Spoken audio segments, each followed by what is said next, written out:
کتابیں ہیں جو اللہ تعالیٰ نے اپنے نبیوں پر نازل فرمائی ہیں۔ یہ صحیفے اور کتابیں بہت سے ہیں جن کی گنتی یقیناً طور پر معلوم نہیں۔ ان میں سے 4 کتابیں مشہور ہیں۔ نمبر 1 توریت، جو حضرت موسیٰ علیہ السلام پر عربی زبان میں نازل کی گئی۔ نمبر 2 زبور، جو حضرت داؤد علیہ السلام پر عبرانی زبان میں نازل کی گئی۔ نمبر 3 انجیل، جو حضرت عیسیٰ علیہ السلام پر عربی زبان میں نازل کی گئی۔ قرآن مجید میں جو ہمارے پیغمبر حضرت محمد صلی اللہ علیہ وسلم پر عربی زبان میں نازل کی گئی، ان 4 کتابوں کے علاوہ کچھ صحیفے چھوٹی کتابیں حضرت آدم علیہ السلام پر اور کچھ حضرت شیس علیہ السلام پر اور کچھ حضرت ابراہیم علیہ السلام پر اور کچھ حضرت موسیٰ علیہ السلام پر نازل ہوئے۔ ان کے علاوہ کچھ اور بھی صحیفے ہیں جو بعض دوسرے پیغمبروں پر نازل ہوئے۔ یہ سب کچھ قرآن مجید سے ثابت ہے۔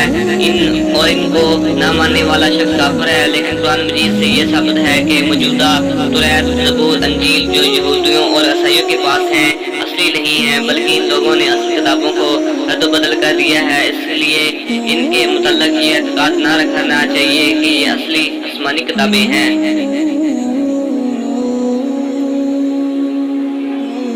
بلکہ یہ اعتقاد رکھیں کہ یہ اصلی نہیں ہے۔ ان ناموں کی کتابیں ان انبیاء کرام پر نازل ہوئی تھیں۔ قرآن مجید کے نازل ہونے سے یہ وہ کتابیں اور ان کی شریعت منسوخ ہو گئی، اور قرآن مجید سب سے آخری کتاب ہے۔ اس کے کام قیامت تک جاری رہیں گے۔ یہ ہر قسم کے رد و بدل تحریف سے محفوظ ہے اور قیامت تک محفوظ رہے گی۔ آسمانی کتابوں میں سب سے افضل قرآن مجید ہے، یعنی اس میں ثواب اور اس کا فائدہ مند ہونا سب سے زیادہ ثابت ہے۔ اس کی چند فضیلتیں یہ ہیں۔ نمبر 1 اس کا ایک ایک حروف اور ایک ایک لفظ حتیٰ کہ زبر، زیر، پیش یا شوشہ تک ہر قسم کی کمی بیشی سے قیامت تک محفوظ ہے۔ نمبر 2 اس کی چھوٹی سے چھوٹی صورتوں کے مثال بھی کوئی نہیں بنا سکتا۔ نمبر 3 اس نے پہلے سب کتابوں اور شریعتوں کے سب سے کام مسنون کر دیے ہیں۔ نمبر 4 سب کتابیں اپنے اپنے وقت میں ایک ہی دفعہ نازل ہوئی ہیں، لیکن قرآن مجید کو 2 فضیلتیں حاصل ہیں، اور یہ کہ ایک ہی دفعہ میں ماہ رمضان المبارک کو لیلۃ القدر میں لوح محفوظ سے آسمان دنیا پر نازل ہوا، پھر وہاں سے 30 برس تک ضرورت کے وقت تھوڑا تھوڑا نازل ہوا اور اس طرح سے لوگوں کے دلوں میں اتر گیا۔